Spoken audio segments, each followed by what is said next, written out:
یہ بے گور و کفن پڑا ہے کہ چرند پرند آ کر وہاں پر امام حسین علیہ السلام کے خون سے اپنے پروں کو خضاب کرتے تھے اور ہوا میں اڑ جاتے تھے اور وہ محمدہ کی صدائیں و حسینہ کی صدائیں بلند کرتے تھے. تاریخ کہتی ہے ایک پرندہ کا جب 11 محرم کو حسین ابن علی کا لاشا بے گور و کفن پڑا تھا، کب کچھ پرندے آئے، ان میں ایک سفید رنگ کا پرندہ تھا جس کا تاریخ میں کہیں نام کچھ اور لکھا ہے، کہیں کچھ لکھا ہے، لیکن سفید رنگ کا پرندہ بتایا گیا. کب وہ پرندہ آیا، امام حسین علیہ السلام کے خون سے اپنے پروں کو خضاب کیا اور خضاب کرنے کے بعد وہ اڑتا ہوا کا ایک باغ میں جا بیٹھا جو یہودی کا باغ تھا. اور وہاں پر یہودی صبح اپنے باغ میں آ کر کام کیا کرتا تھا اور شام کو واپس جاتا تھا. کہ اس یہودی کی ایک بیٹی تھی جو نابینا تھی، جو معذور تھی، جو چل نہیں سکتی تھی، دیکھ نہیں سکتی تھی، بول نہیں سکتی تھی. کہا گرمی کا موسم تھا، اس یہودی نے اپنی بیٹی کو اس دن صبح کیا کیا، یہ 11 محرم کا واقعہ ہے. کہا اپنی بیٹی کو صبح گھر سے لایا اور باغ میں ایک درخت کے نیچے بٹھا دیا اور کہا کہ شام کو جب میں جاؤں گا تمہیں لے کے جاؤں گا، ادھر بیٹھی رہنا. کہا ادھر 11 محرم کو وہ سفید رنگ کا پرندہ جس نے اپنے پروں کو حسین ابن علی کی خون کے ساتھ رنگین کیا تھا، کہا وہ وہاں سے اڑتا ہوا آ کر اس یہودی کے باغ میں اس درخت کے اوپر بیٹھ گیا کہ جس درخت کے نیچے اس یہودی کی بیٹی بیٹھی تھی. کہا کہ جب اس نے اپنے پروں کو خضاب کیا اور آ کر درخت پر بیٹھا تو اس کے پروں سے ایک خون کا قطرہ ٹپکا اور جا کر اس لڑکی کے، وہ جو درخت کے نیچے بیٹھی تھی، اس کی آنکھوں پہ گرا. جب اس کی آنکھوں پہ گرا تو یہ معجزہ تھا امام حسین کے خون کا. عزیزان گرامی، آج بھی حرم امام حسین میں معجزے ہوتے ہیں کہ جیسے ہی خون اس لڑکی کے آنکھوں پر پڑا تو اس کی آنکھوں کی بینائی واپس آ گئی. اس نے فوراً دوسری آنکھ اوپر کی دیکھنے کے لیے تو خون کا دوسرا قطرہ اس کی دوسری آنکھ پر پڑا تو وہ اس کی آنکھ ٹھیک ہو گئی. یہ حسین ابن علی کے خون کا معجزہ تھا. کہا پھر اس نے تیسرا جب قطرہ گرا اس نے اپنے پورے جسم پر ملنا شروع کر دیا کہ اس کا جسم جو معذور تھی، چل نہیں سکتی تھی، دیکھ نہیں سکتی تھی، بول نہیں سکتی تھی. تھوڑی دیر کے بعد وہ کہا کہ جب حسین ابن علی کے خون کے قطروں کو وہ اپنے جسم پر ملتی رہی تو پورا جسم اس کا ٹھیک ہو گیا. حسین ابن علی کے خون کا عزیزان گرامی یہ معجزہ ہے کہ جب تھوڑی دیر گزری، شام کا وقت ہوا، بچی ریتی ہوئی پورے باغ کی سیر کرنے لگی. اب اس کا باپ پریشان ہوا کہ میں بیٹی کو درخت کے نیچے بٹھا کر گیا تھا، میری بیٹی نظر نہیں آ رہی. تو اس لڑکی سے پوچھا کہ میں اپنی بیٹی کو بٹھا کر گیا تھا، کہ تم نے میری بیٹی کو دیکھا ہے؟ تو اس وقت اس بیٹی نے کہا بابا جان آپ نے مجھے پہچانا نہیں، میں آپ کی ہی بیٹی ہوں. کہ تجھے کیا ہوا، تو ایک دم ٹھیک کیسے ہو گئی؟ پورا واقعہ اس لڑکی نے سنایا. اور جب پتہ چلایا گیا تو پتہ چلا کہ اس سفید رنگ کے پرندے کے پروں کے ساتھ جو خون تھا وہ خون ہم جیسے نجس لوگوں کا خون نہیں تھا، بلکہ وہ امام حسین ابن علی کا خون تھا. عزیزان گرامی، کہ حسین کے خون کی برکت یہ ہے جس سے ایک بچی کو شفا مل گئی. وہ حسین جو معجز نما تھے، کیا وہ کربلا میں معجزہ نہیں دکھا سکتے تھے؟ لیکن حسین کا امتحان تھا. عزاداران حسین کا امتحان تھا کہ حسین ابن علی کی چرند پرند نے مدد کرنے کے لیے آئے، جبرائیل مدد کرنے کے لیے آیا، ظافر دن مدد کرنے کے لیے آیا، لیکن امام حسین نے سب کو واپس بھیج دیا اور فرمایا کہ یہ میں نے استغاثہ اس دنیا والوں کے لیے پڑھا ہے تاکہ بروز محشر یہ لوگ یہ نہ کہیں کہ حسین نے ہمیں مدد کے لیے نہیں پکارا تھا. عزیزان گرامی، دستور زمانہ ہے کہ ہر جگہ پر تیسرا دن سوئم کا دن ہوتا ہے. تو آج کا دن امام حسین علیہ السلام کے سوئم کا دن ہے.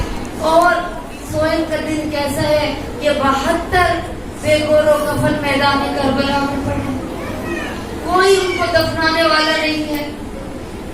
زینب بچوں کو سنبھالنے میں مصروف ہے. کہا کہ جب 12 محرم کا دن طلوع ہوا، ان لعینوں نے ابن زیاد کو خط لکھا اور پوچھا کہ بتا اب کیا کرنا ہے. تو ابن زیاد نے خط کے جواب میں لکھا، اے پسر سعد، جتنا جلدی ہو سکے تمام شہداء کے سروں کو نیزوں پر سوار کرو اور تمام بیویوں کے ہاتھوں کو رسن بستہ کر دو، ان کے بچوں کو قید کر لو، ان کو بے پلانے اونٹوں پر بٹھا کر کوفہ میں لے کر آ جاؤ۔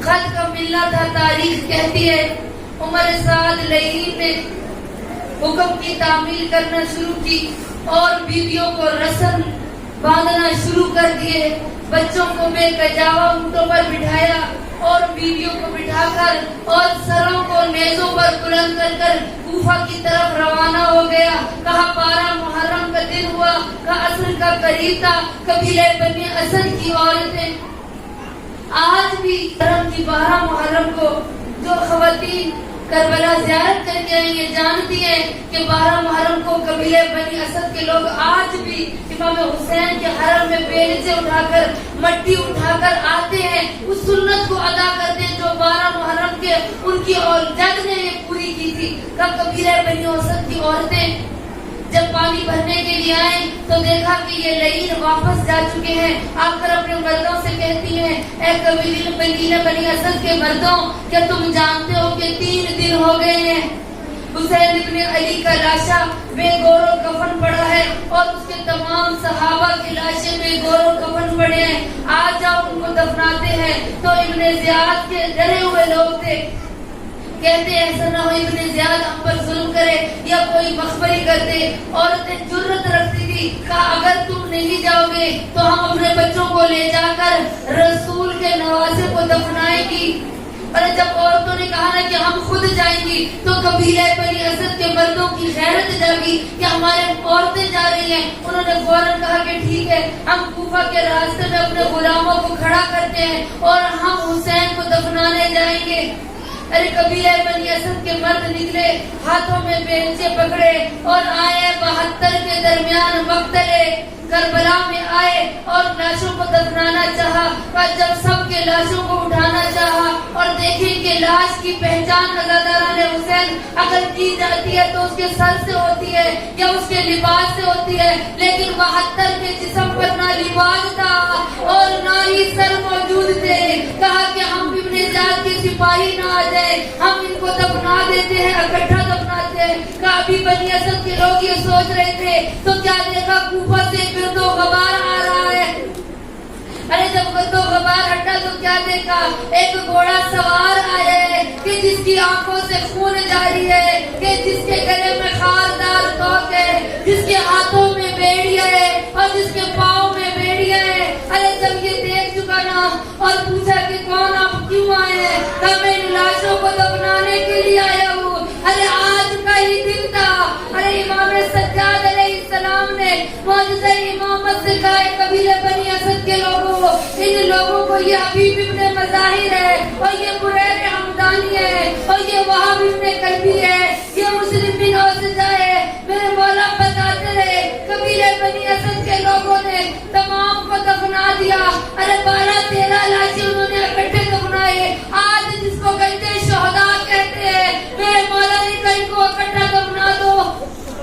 اور پھر قبیلہ بنی اسد کے لوگ روایت کرتے ہیں کہ ایک ایسا لاشا تھا کہ جو نہر فرات کے قریب تھا اور جس کے بازو نہیں تھے، کہ وہ گھوڑا سوار جب اس کے قریب آیا تو سارا قطار رونے لگا اور کہتا تھا کہ جا باز آپ کو چلے گئے۔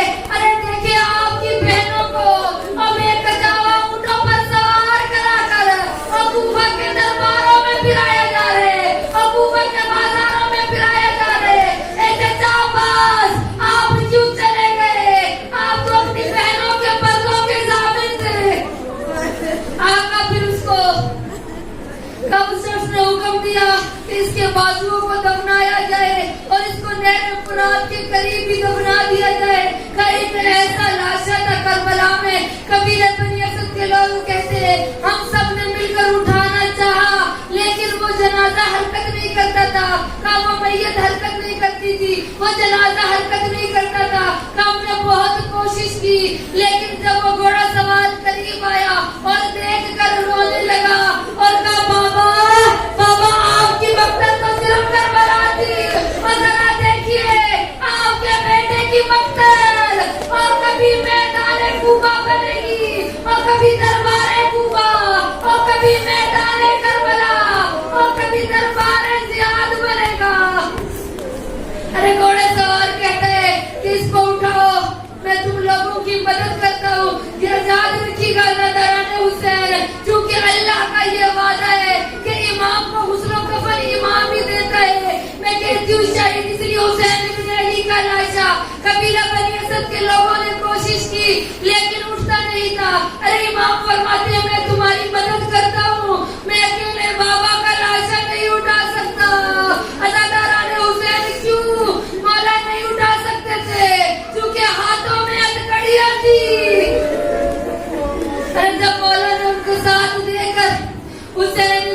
کے لاشوں کو اٹھا کر دفنایا اور قبر بنائی اور وہاں سے